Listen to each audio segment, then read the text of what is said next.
They are not here to protect us. They're pointing guns at us. I'm so disappointed in China. They're coming with guns. These are real guns.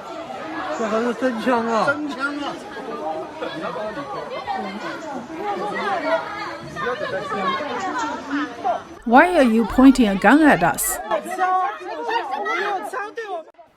This is the airport in Xishuangbanna, Yunnan province in southwest China. On the afternoon of October 4th, the government suddenly issued a notice announcing that no one would be allowed to leave the city starting at 2 p.m. The official terminology was complicated, avoiding the term city lockdown, but in reality, it was a de facto city closure. The lightning speed of the closure left some 1,500 tourists stranded at the airport. These tourists from out of town were shocked to find themselves surrounded by men with guns.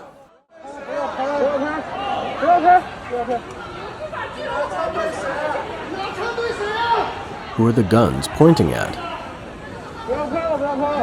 Who are the guns pointing at? Who are the guns aiming at? According to the official notice at the time, these tourists would have to stay there for at least 5 days and undergo 3 nucleic acid tests, and it is unclear when they will be able to leave.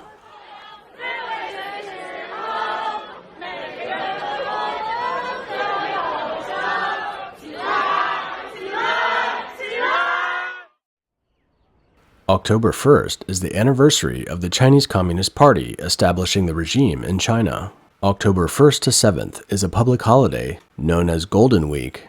It's one of the best times to grow the tourist economy throughout China. Yunnan province, bordering Myanmar and Laos, has rich tourism resources. As a result, a large number of tourists flocked to Yunnan during Golden Week. The city was closed so quickly that people from out of town hadn't even received the information yet, and they kept arriving.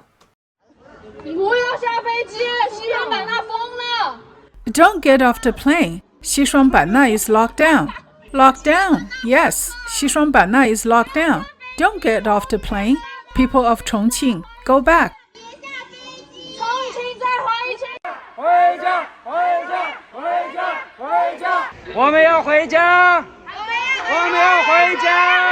Xishuangbanna, Yunnan, 你们到底在干什么?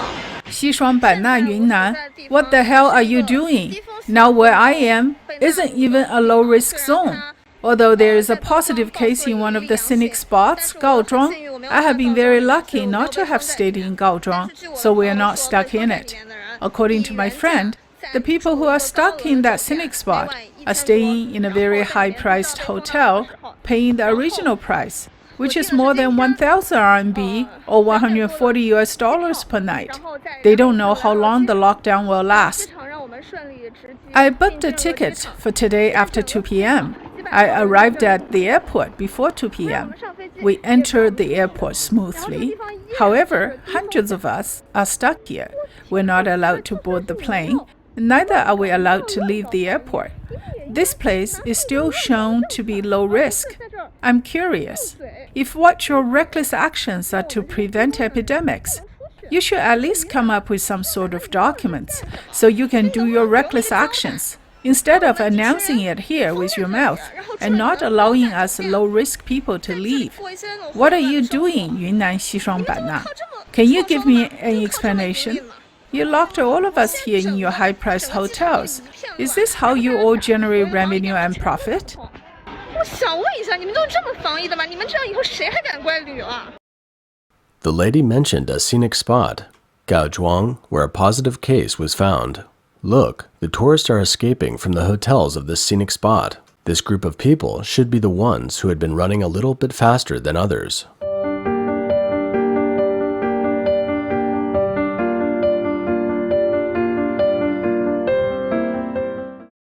Another attraction in Xishuangbanna was also suddenly blocked off and controlled, with militia and security guards filling the streets and barbed wire everywhere.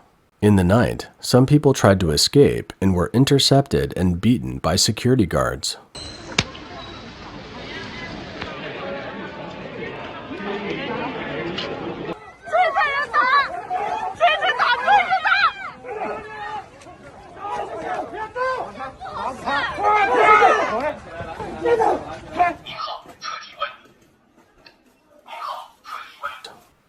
lady was actually lucky.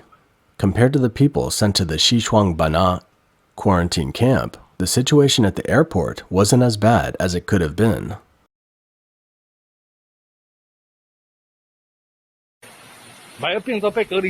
Even if we aren't sick, people at this quarantine site will make us die. The rain is so heavy. This practice is not to let us live. It will make us die. Damn it. To sleep in a place like this will surely lead to rheumatism. Look, it's wet everywhere. Damn it. There's no food. We can't even have a meal. We were given 2 bottles of water. You tell me how people can survive like this. The conditions are just horrible. A healthy person would have become sick. This is infuriating.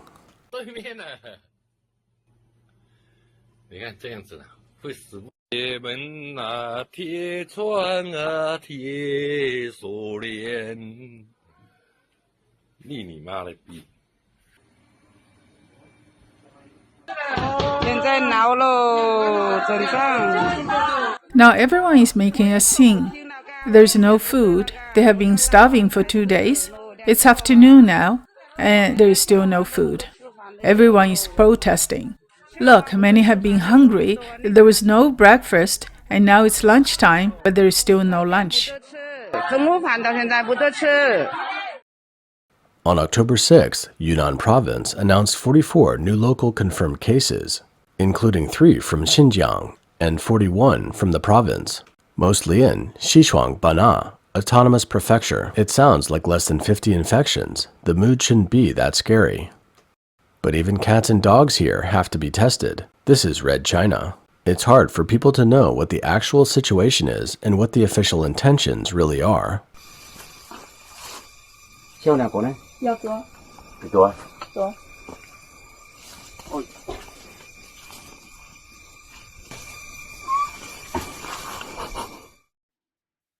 Before the local outbreak, both the central and local governments seemed to be hoping for a recovery of the tourism economy.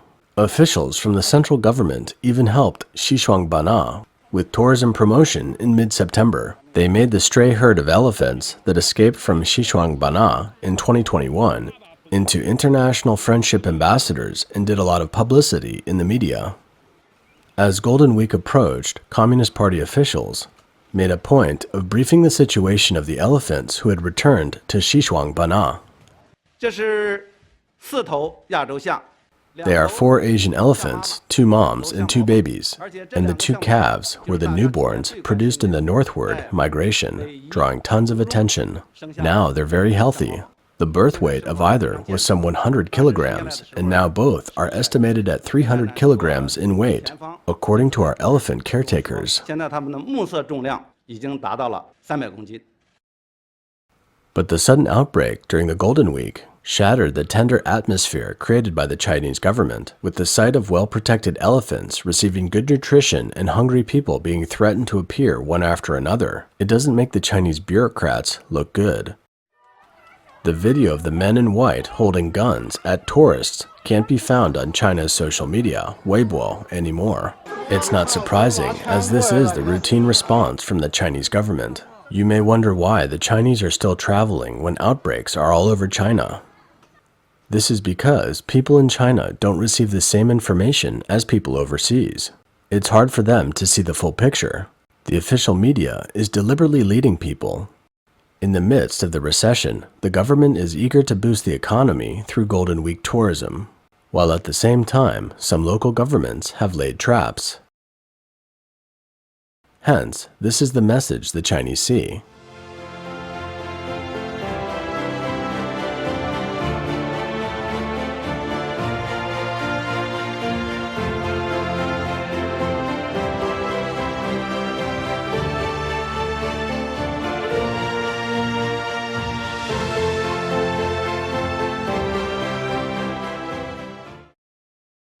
Look, the wonderful scenery is calling to them. Media in China has been showing to the public that the country is in good shape, and the tourism industry was ready to go as Golden Week was approaching. It seemed that people around them were all eager to go on trips. The reservations for the rooms come in from the beginning of September. Rooms have been booked up for the first half of the National Day holiday.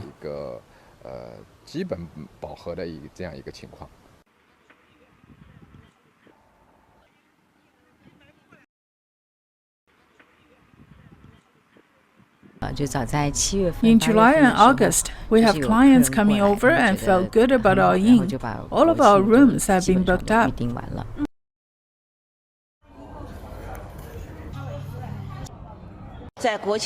As the National Day holiday peak travel period is around the corner, 85% of our hotel rooms and dining table bookings have already been reserved. We believe the number will continue to grow during the holiday itself.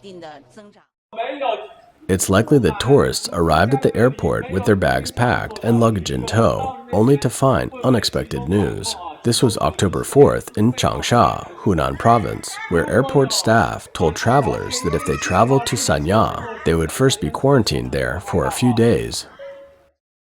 This is because, just one day before, a confirmed case was officially reported in an island in Sanya, Hainan Province. A massive lockdown was immediately put in place. People began to flee, and the city started full-scale nucleic acid testing right after. News broke that at least 2,000 tourists were stranded on one island, with health codes turning into yellow codes and restrictions on food and travel. If you've been watching our channel, you may still remember a similar scene from a month ago. Now it's happening all over again in Sanya and other cities in Hainan. The airport's quarantine vehicles are up and running.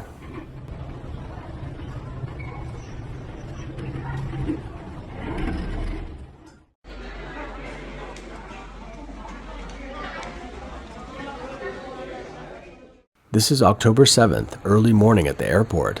After returning to Hangzhou from the grasslands of Honhot in Inner Mongolia, people were taken away upon landing and put into quarantine for 7 days and made to pay for the quarantine expenses. What about the outbreak situation in the grassland province of Inner Mongolia? One video circulating from within the local government describes it this way.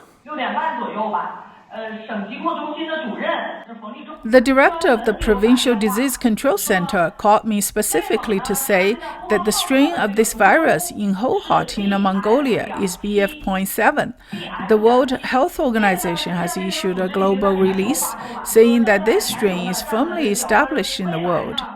In the future, the strain of BF.7 will be a storm sweeping the world, and now this link in Hohhot is triggered by BF.7. So the director called specifically, the director of the Disease Control Center of the National Health Commission, asked that Shanxi should take strict measures to prevent this BF.7 strain in Inner Mongolia, especially in Hohhot, from entering Shanxi. It seems that the resurgence of outbreaks in these cities during the Golden Week happened suddenly. Tourists couldn't leave and must continue to stay in high-priced hotels and pay for other incurred expenses. It's not clear if this has been inspiring for others. Towards the end of the Golden Week, many tourist cities suddenly had outbreaks. A large number of tourists were locked up in each tourist city and could not leave. This is Zhangjiajie in Hunan Province. According to the local authorities, after a case was detected on October 6th, all traffic was stopped and a large number of tourists were stranded. For those who were in good health, their health codes were magically changed to red codes, which meant they were infected.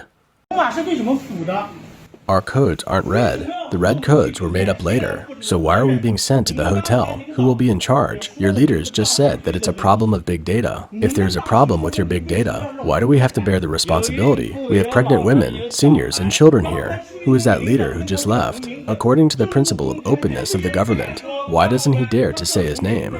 We have seniors who are very old here. That leader said he had heart diseases.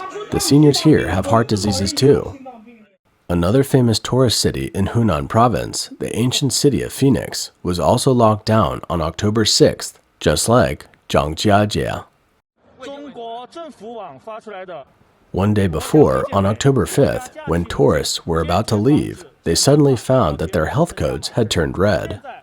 Some visitors were able to get their health codes back to green by filing a complaint, but then they inexplicably turned red again.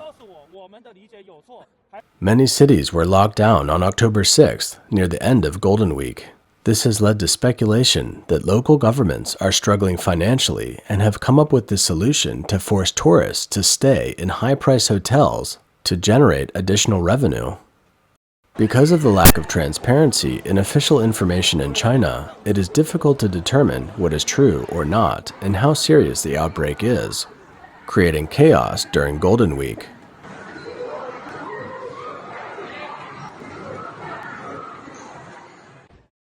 The CCP's attitude toward the virus and the outbreak is unfathomable.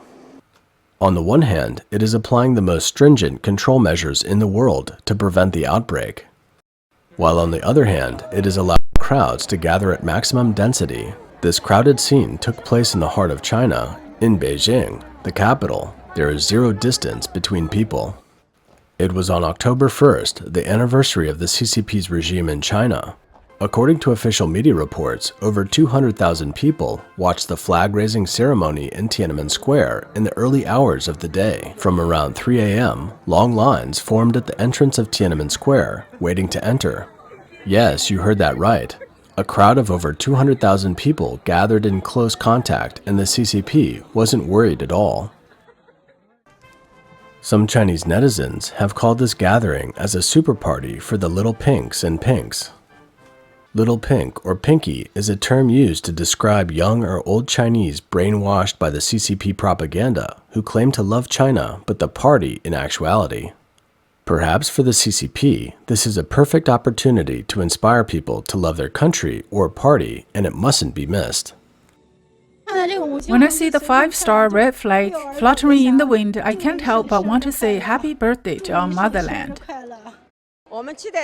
We look forward to our motherland getting better and better. We hope that our life will also get further improved, and that our motherland will become stronger and stronger. As a frontier guard, I will work harder, hone my will, refine my skills, and use the steel gun in my hands to defend every inch of our territory. At the same time, some areas of Beijing have been placed under lockdown.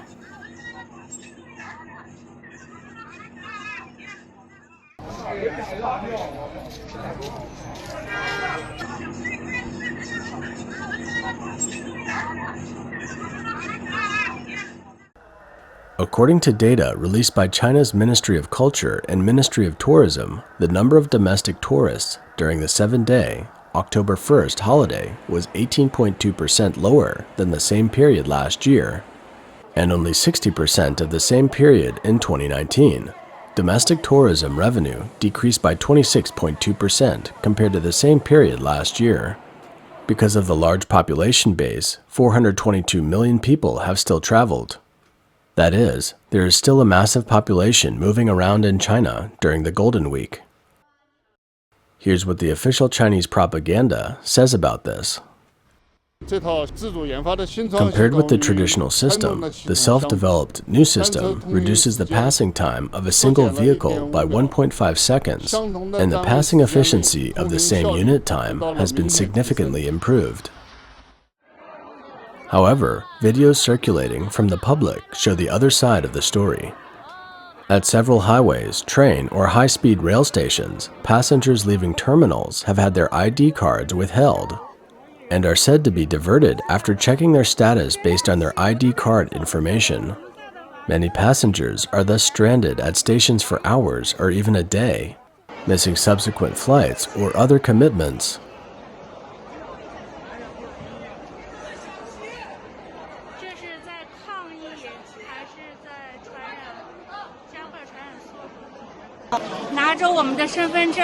Our ID cards are being held, and we aren't allowed to leave the station. We are told that we will be diverted together, but no one is minding us. This is very annoying. We've been waiting for a long time. There is a fence outside. We can't get out. We're downstairs. It's hot and muggy. This is China, where the evacuation and congregation of people, the stillness and mobility of the city exist simultaneously. The shadow of the outbreak has remained long overdue in this country. As time passes, Chinese people are having a difficult time in understanding what's happening. What is the cause and what is the effect of repeated outbreaks?